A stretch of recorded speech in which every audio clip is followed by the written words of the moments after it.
आज हम इस वीडियो में क्लास 10 के विज्ञान का सेट 3 2023 सॉल्व करेंगे। पहले वीडियो में हम लोगों ने पहले भाग में 1 से लेकर के 20 तक क्वेश्चन सॉल्व किया था और दूसरे भाग में है खंड व वर्णात्मक प्रश्न, वो भाग 1 जो फ्री से क्वेश्चन है। पहला लिखा हुआ अवतल दर्पण के दो उपयोग लिखिए और अवतल दर्पण से प्रतिबिंब बनाने के लिए किरण आरेख खींचिए, जबकि वस्तु ए अनंत एवं वक्रता केंद्र के बीच हो और बी में दिया कि फोकस एवं दर्पण के ध्रुव के बीच में हो। तो पहला है कि अवतल दर्पण के दो उपयोग है निम्नलिखित है। पहला होता है कि अवतल दर्पण का उपयोग किया जाता है दाढ़ी बनाने में। दाढ़ी बनाने में उससे क्या होता है, जो दाढ़ी के बाल होते हैं वो बड़े बड़े दिखाई देते हैं। दूसरा है टॉर्च, सर्च लाइट, वाहनों के हेडलाइट में परावर्तक के रूप में होता है। उसके बाद है उनको बताना है किरण आरेख खींचना है जब वस्तु अनंत और वक्रता केंद्र के बीच में हो और फोकस और दर्पण के ध्रुव के बीच में हो। तो पहले मुख्य अक्ष खींच लेंगे, उसके बाद हो गया अवतल दर्पण का जो परावर्तक तल होता है अंदर की ओर धंसा रहता है और उभरे हुए तल पर कली की होती है। तो दर्पण का ध्रुव हो गया, ये मुख्य फोकस है, ये वक्रता केंद्र है।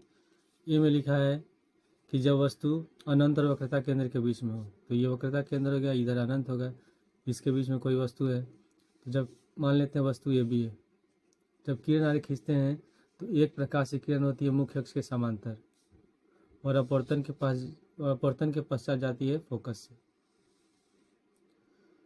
और दूसरा प्रकाश से किरण जाएगा फोकस से, और अपवर्तन ही होता है, परावर्तन होता है। परावर्तन के पश्चात ये कहाँ से जाएगा, ये मुख्य अक्ष के समांतर हो जाएगा, यानी कि जो प्रतिबिंब बनता है, प्रतिबिंब बनेगा वक्रता केंद्र और फोकस के बीच में, ए डैश बी डैश।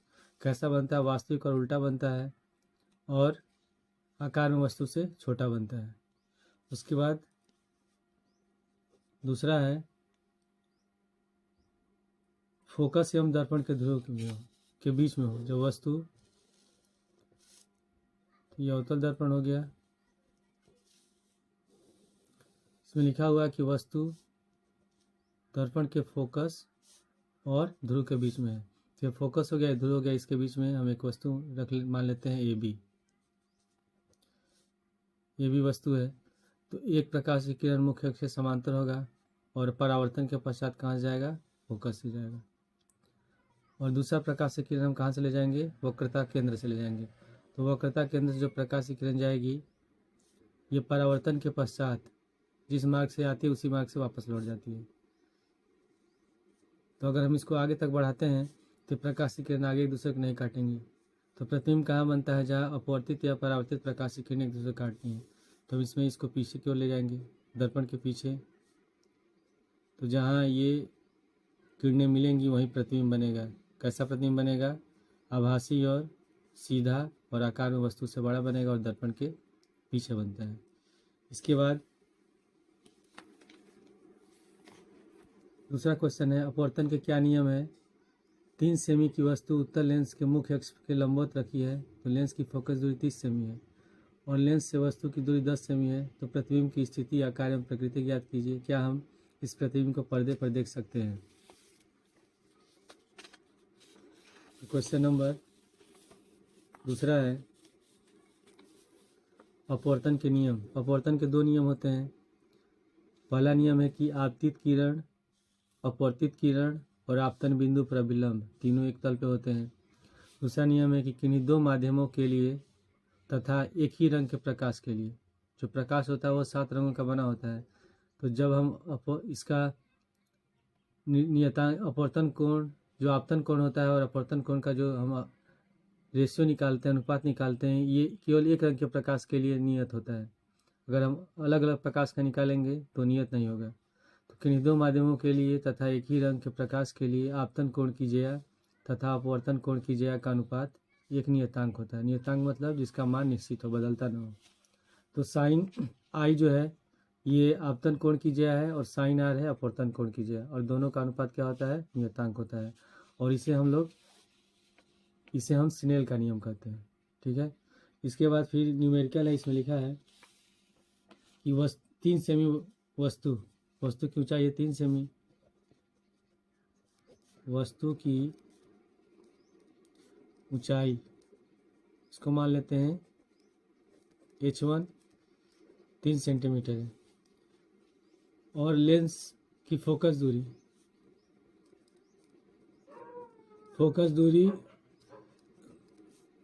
ये बराबर है 30 सेंटीमीटर, और लेंस से वस्तु की दूरी, लेंस से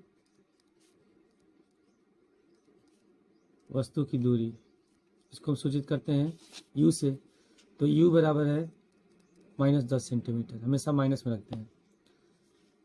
तो इससे स्पष्ट हो रहा है कि जो वस्तु है वो लेंस के फोकस और लेंस का जो प्रकाशीय केंद्र उसके बीच स्थित है, क्योंकि फोकस दूरी 30 दिया है और वस्तु की दूरी 10 है, तो इसका मतलब जो वस्तु होगा वो लेंस के फोकस और प्रकाशीय केंद्र के बीच में है। तो जब उत्तल लेंस में वस्तु फोकस और प्रकाशीय केंद्र के बीच में होता है तो उसका आभासी और सीधा प्रतिबिंब बनता है और वस्तु की ओर ही बनता है। हमको निकालना है इसमें प्रतिबिंब दूरी भी निकालना है, और प्रतिबिंब की ऊंचाई, प्रतिबिंब की ऊंचाई निकालना है S2। तो लेंस सूत्र से होता है 1/A बराबर 1/B माइनस 1/U। तो फोकस कितना है, फोकस है 30 सेंटीमीटर, तो 1/30 बराबर 1/B माइनस U है 10, तो -10 लिख देंगे, माइनस माइनस प्लस हो गया, तो 1/30 बराबर 1/B प्लस 1/10, 1/10 को लाएंगे बाई साइड, प्लस हो जाएगा तो माइनस है, प्लस है तो माइनस हो जाएगा, तो 1/30 माइनस 1/10 बराबर 1/B। अब 30 और 10 कैल्शियम निकाल लेते हैं, 30 होगा, यहाँ हो गया 1 माइनस 3 बराबर 1/B, माइनस करेंगे तो होगा -2/30 बराबर 1/B। तो 2 × 2 ये कट गया 15 बार में, तो भी बराबर आ गया -15 सेंटीमीटर। अब हमको निकालना है कि प्रतिबिंब की ऊंचाई क्या है, तो आवर्धन m बराबर होता है v/u बराबर S2/H1, प्रतिबिंब की ऊंचाई बटे वस्तु की ऊंचाई। तो इसमें v कितना निकला है, v निकला है -15 और u है -10 बराबर S2/H1, H1 कितना है 3, यहाँ 3 लिख देंगे, माइनस कट गया प्लस, 5 दूनी 10, 5 3 15, तो 3/2 बराबर S2/3, 3 से 3 में गुणा कर देंगे 9 हो जाएगा, तो S2 बराबर 9/2 भाग देंगे तो 4.5 सेंटीमीटर। तो इसमें क्वेश्चन में लिखा है कि प्रतिबिंब की स्थिति, आकार एवं प्रकृति ज्ञात कीजिए। तो प्रतिबिंब कहाँ बनता है, प्रतिबिंब वस्तु की ओर आभासी सीधा एवं आकार में वस्तु से बड़ा बनता है। और पूछ रहा है क्या इसे पर्दे पर देख सकते हैं, तो जो वास्तविक और आभासी प्रतिबिंब होता है उसको पर्दे प्राप्त किया जा सकता है, वास्तविक और उल्टा प्रतिबिंब होता है उसको हम पर्दे प्राप्त कर सकते हैं, लेकिन जो प्रतिबिंब सीधा और आभासी होता है उसको पर्दे प्राप्त नहीं किया जा सकता, यानी कि इस प्रतिबिंब को हम पर्दे पर प्राप्त नहीं कर सकते हैं। इसके बाद है क्वेश्चन नंबर 3, तीसरा है ओम का नियम लिखिए। किसी तार के प्रतिरोध को प्रभावित करने वाले किन्हीं दो कारकों का उल्लेख कीजिए। 400 वाट का एक बल्ब 200 वोल्ट के विद्युत से जुड़ा है। बल्ब केवल 5 मिनट उपयोग में लाया जाता है, तो बल्ब में प्रवाहित धारा और इसमें उत्पन्न ऊष्मा की मात्रा ज्ञात कीजिए। ओम का नियम है,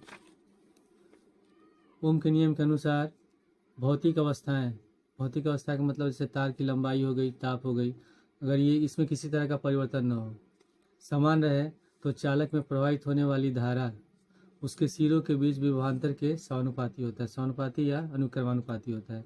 मतलब कि अगर चालक के सिरों में धारा का मान बढ़ेगा तो विभवांतर का भी मान बढ़ता है। तो आई समानुपाती होगा किसके? भी के होगा। और जब हम इस समानुपाती को हटाते हैं, चिन्ह को हटाते हैं, तो कोई ना कोई कांस्टेंट लिखते हैं। तो कांस्टेंट क्या लिखेंगे? आर। तो आई बराबर होता है वी आर। इसके बाद फिर क्वेश्चन ने पूछा है कि तार को प्रभावित करने वाले दो कारक कौन कौन से? तार के प्रतिरोध को प्रभावित करने वाले कारक कौन से हैं? तो तार के प्रतिरोध को प्रभावित करने वाले दो कारक है। पहला है चालक की लंबाई, दूसरा है अनुप्रस्थ काट क्षेत्रफल। तो किसी चालक का प्रतिरोध आर उसकी लंबाई एल के अनुक्रमानुपाती होता है, अर्थात आर अनुक्रमानुपाती होगा एल के। मतलब कि अगर तार की लंबाई ज़्यादा है तो प्रतिरोध ज़्यादा होगा, अगर तार की लंबाई कम है तो प्रतिरोध कम होता है। इसके बाद दूसरा दिया है कि अनुप्रस्थ काट क्षेत्रफल। किसी चालक का प्रतिरोध आर उसके अनुप्रस्थ काट क्षेत्रफल ए के व्युत्क्रमानुपाती होता है। अनुप्रस्थ काट क्षेत्रफल कहते हैं, जैसे ये तार हो गया बेलनाकार है, तो इसका जो गोल वाला भाग होता है इसको कहा जाता है अनुप्रस्थ काट क्षेत्रफल, जिसका सूत्र होता है पाई आर स्क्वायर। इसको ए से सूचित करते हैं। तो अगर तार का अनुप्रस्थ काट क्षेत्रफल मतलब तार अगर मोटा होगा तो अनुप्रस्थ काट क्षेत्रफल ज़्यादा होगा। तो अगर तार मोटा है तो उसका प्रतिरोध कम होगा, अगर तार पतला है तो उसका प्रतिरोध ज़्यादा होता है। यानी कि जो आर है ये व्युत्क्रमानुपाती होगा 1/1 है। इसके बाद फिर इसमें न्यूमेरिकल दिया है,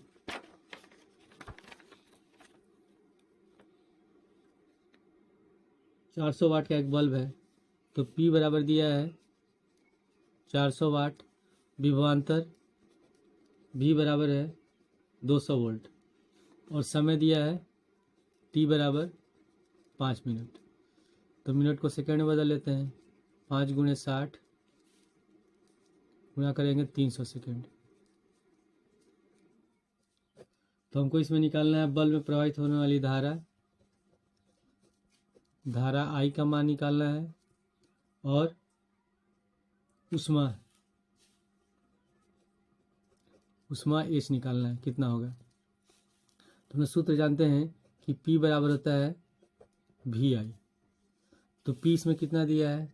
400 है, और V है 200। तो लिखेंगे 400 बराबर 200 × आई। 200 को लाएंगे बाएं साइड, तो 400/200 बराबर आई, 2 बार में कट गया, तो आई बराबर हो गया 2 एम्पियर। जो धारा होता है उसका मात्रक होता है एम्पियर। फिर हमको निकालना है उष्मा। तो सूत्र होता है उष्मा H बराबर VIT। जो मान दिया रहता है उसी के अनुसार हम सूत्र का प्रयोग करते हैं। तो V है 200 वोल्ट, लिख देंगे 200 × आई, धारा कितना है 2 एम्पियर, और समय कितना है 300 सेकेंड, 300 लिख देंगे। अब इसमें गुणा करेंगे, पहले अंक को गुणा कर लेते हैं, 2 दूनी 4, 4 × 12, कितना जीरो है 1 2 3 4, तो 4 जीरो लगा देंगे। और जो उष्मा का मात्रक होता है वो जूल होता है, इसको लिखते हैं जे से। अब इसको 1000 से भाग देंगे तो किलो जूल में बदल जाएगा, तो 12, तो कितना जीरो है 4 जीरो, 1 2 3 4, यानी कि कितना हो जा रहा है 1,20,000 बटे इसको 1000 से भाग दे देंगे, ये हो जाएगा किलो जूल। तो 3 जीरो से 3 जीरो काट देंगे, कितना बचा 120। तो इसका आंसर कितना हो गया 120 किलो जूल। फिर इसके बाद चौथा क्वेश्चन है, चुंबकीय क्षेत्र रेखाओं के किन्हीं दो गुणों का उल्लेख कीजिए। किसी सीधे धारावाही तार के कारण उत्पन्न चुंबकीय क्षेत्र की दिशा ज्ञात करने के लिए मैक्सवेल के कॉर्क-स्क्रू नियम को परिभाषित कीजिए। किसी ऊर्ध्वाधर धारावाही चालक के कारण उत्पन्न चुंबकीय क्षेत्र रेखाओं को दर्शाइए। किसी प्रदत्त क्षेत्र में एक समान चुंबकीय क्षेत्र को प्रदर्शित कीजिए।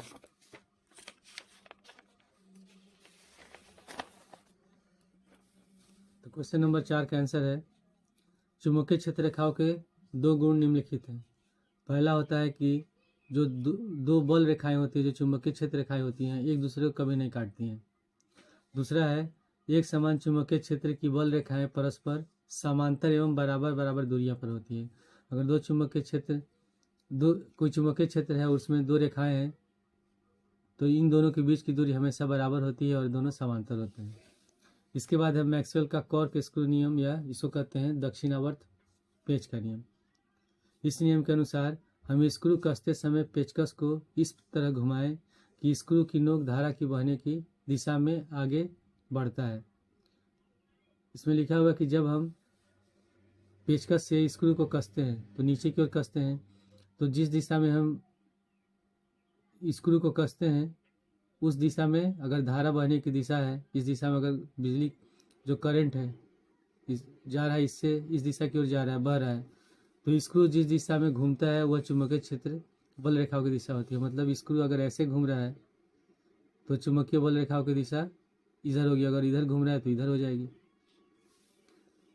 फिर लिखा हुआ है कि किसी ऊर्ध्वाधर धारावाही चालक के कारण उत्पन्न चुंबकीय क्षेत्र रेखाएं, तो जब विद्युत धारा की दिशा नीचे की ओर होगी तो चुंबकीय क्षेत्र जो होगा ये किस तरफ होगा, ये क्लॉकवाइज, घड़ी चलने की दिशा में क्लॉकवाइज डायरेक्शन में होगा। और जब विद्युत धारा ऊपर की ओर जाएगी तब इसमें जो चुंबकीय क्षेत्र होगा इसकी दिशा होगी एंटी क्लॉकवाइज। फिर हमको बताना है कि किसी प्रदत्त क्षेत्र में एक समान चुंबकीय क्षेत्र में जो चुंबकीय रेखाएं होंगी उनकी दिशा क्या होगी। तो जब एक समान चुंबकीय क्षेत्र होता है तो उसमें चुंबकीय रेखाएं जो होती हैं, बल रेखाएं होती है, ये हमेशा एक दूसरे के समांतर होती हैं। इसके बाद है अथवा में, ये क्वेश्चन में स्टार लगा, मतलब इस सिलेबस से बाहर हमको पढ़ना नहीं है। वो भाग 2 केमिस्ट्री का क्वेश्चन। 5वां क्या है, निम्नलिखित समीकरण को संतुष्ट कीजिए।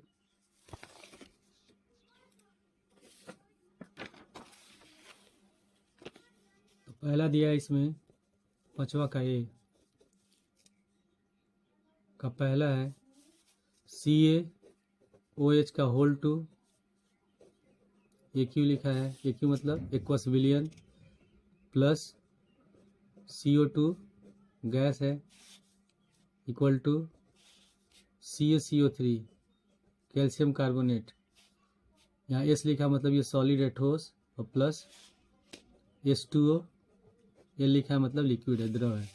तो बताना है कि ये जो समीकरण ये संतुलित है कि नहीं। तो इसमें एक कैल्शियम है, इसमें भी एक कैल्शियम है, उसके बाद इसमें 2 ऑक्सीजन है और यहाँ 2 ऑक्सीजन, टोटल कितना ऑक्सीजन हो गया, 4 ऑक्सीजन, और इसमें कितना है 3 और एक 4 ऑक्सीजन है, तो ऑक्सीजन भी बराबर है। उसके बाद हाइड्रोजन में आ जाते हैं, इसमें हाइड्रोजन कितने हैं, 2 हाइड्रोजन, और इसमें भी कितना हाइड्रोजन है, 2 हाइड्रोजन है, और इसमें कार्बन 1 है, इसमें भी कार्बन 1 है। तो ये अभिक्रिया पहले से संतुलित है, इसको संतुलित करने की जरूरत नहीं है। दूसरा है CH4 gas plus O2 gas लिखा है इक्वल टू CO2 गैस और प्लस H2O लिक्विड। तो ये हमको पहले संतुलित करना है। तो पहले हम देखते हैं, इसमें एक कार्बन है, इसमें भी एक कार्बन है, इसमें 4 हाइड्रोजन है, इसमें 2 हाइड्रोजन है। तो हाइड्रोजन 4 करने के लिए हम इसमें 2 से गुणा कर देते हैं। तब यहाँ 2 ऑक्सीजन हो गया, यहाँ 2 ऑक्सीजन हो गया, 4 ऑक्सीजन हो गया, लेकिन यहाँ 2 ऑक्सीजन है तो यहाँ भी 2 से गुणा कर देंगे, ये भी 4 हो गया। तो इस प्रकार यह अभिक्रिया संतुलित हो गई। इसके बाद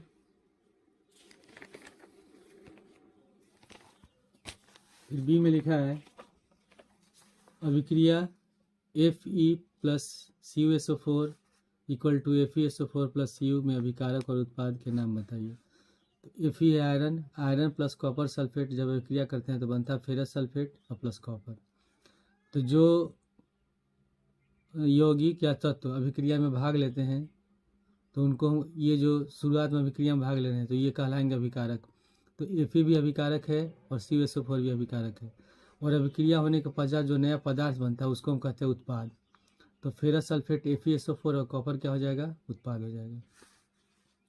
उसके बाद दूसरा है कि ऊष्मीय अपघटन अभिक्रिया का एक उदाहरण दीजिए। केवल अभिक्रिया का समीकरण हमको बताना है कि क्या होगा। तो ऊष्मीय अपघटन अभिक्रिया में जैसे कैल्शियम कार्बोनेट है CaCO3, तो इसको हम करते हैं गर्म। जब गर्म करेंगे तो ये टूट जाएगा कैल्शियम ऑक्साइड और कार्बन डाइऑक्साइड गैस में। तो ये है ऊष्मीय अपघटन अभिक्रिया का उदाहरण। इसके बाद छठवां में है निम्नलिखित यौगिकों के IUPAC नाम लिखिए। तो ये हम लोग का है प्रोपाइन, ठीक है, पहला वाला है प्रोपाइन है, और दूसरा है, दूसरे में CHO लगा है, मतलब ये एल्डिहाइड ग्रुप का है, और जब एल्डिहाइड ग्रुप होता है तो उसका आखिरी अक्षर में अल होता है, तो ये क्या हो जाएगा, तब ये हो जाएगा ब्यूटेनल। तो दूसरे का नाम हो जाएगा ब्यूटेनल। इसके बाद फिर सातवां है, इसमें छठे वाले क्वेश्चन को करना नहीं है। सातवें में निम्नलिखित पर टिप्पणी लिखिए। संतृप्त एवं असंतृप्त हाइड्रोकार्बन संक्षारण और क्षेपण अभिक्रिया।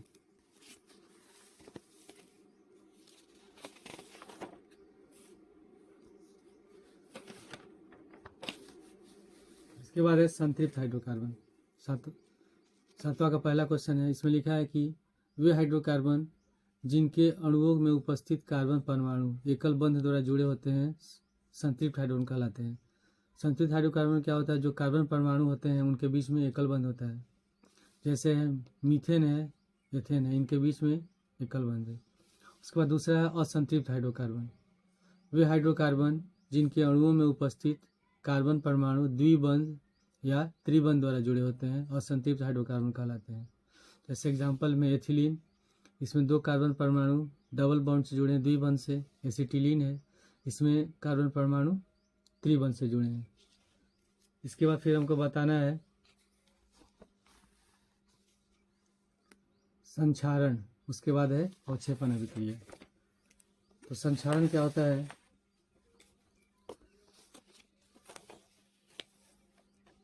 जब कोई धातु नम वायु के संपर्क में आता है तो उसकी सतह का क्षरण होने लगता है, मतलब उसकी सतह क्या होती है, खराब होने लगती है, नष्ट होने लगती है, जिसे क्या कहते हैं, संक्षारण कहते हैं। यह एक ऑक्सीकारक अभिक्रिया है। जैसे लोहे पर जंग लगना, तांबे पर हरी परत का निर्माण होना, तो इसको हम कहते हैं, ये जो प्रक्रिया होती है संक्षारण होती है, जिसमें धातु की ऊपरी परत नष्ट होने लगती है। फिर इसके बाद है अवक्षेपण अभिक्रिया। अवक्षेपण अभिक्रिया होता है जिस अभिक्रिया में अवक्षेप का निर्माण होता है। अवक्षेप कहते हैं कि जब अभिक्रिया होती है तो अभिक्रिया होने के बाद एक सफ़ेद उत्पाद बनता है जो परख नली या बीकर के पेंदी में जमा हो जाता है, जिसको हम अवक्षेप कहते हैं। तो जिस अभिक्रिया में अवक्षेप का निर्माण होता है उसे अवक्षेपण अभिक्रिया कहते हैं। जैसे है सोडियम सल्फेट का विलयन है और बेरियम क्लोराइड का विलयन है। जब दोनों में अभिक्रिया होता है तो बनता है बेरियम सल्फेट, सॉलिड बनता है, सफ़ेद पाउडर बनता है जो एक अवक्षेप होता है। उसके बाद सोडियम क्लोराइड का विलयन बनता है।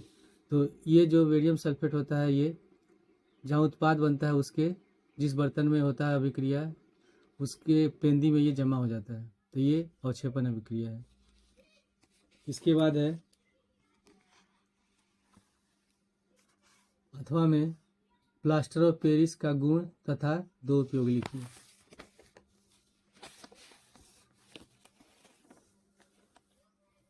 तो प्लास्टर ऑफ पेरिस के 2 गुण हैं। पहला है कि प्लास्टर ऑफ पेरिस सफ़ेद रंग का चूर्ण होता है, सफ़ेद पाउडर होता है जो 373 से उच्च ताप पर गर्म करने पर निर्जल कैल्शियम सल्फेट में बदल जाता है। निर्जल मतलब जिसमें बिल्कुल वाटर ना हो, H2O ना हो। तो यहाँ प्लास्टर ऑफ पेरिस है, जब इसको हम गर्म करते हैं तो ये बन जाता है कैल्शियम सल्फेट, और इसमें से जो जल होता है ये अलग हो जाता है। दूसरा गुण है कि प्लास्टर ऑफ पेरिस की जल से क्रिया कराने पर वह जिप्सम बदल जाता है। तो जैसे हम प्लास्टर ऑफ पेरिस में पानी मिलाते हैं तो धीरे धीरे ठोस होने लगता है और जिप्सम के रूप में बदल जाता है।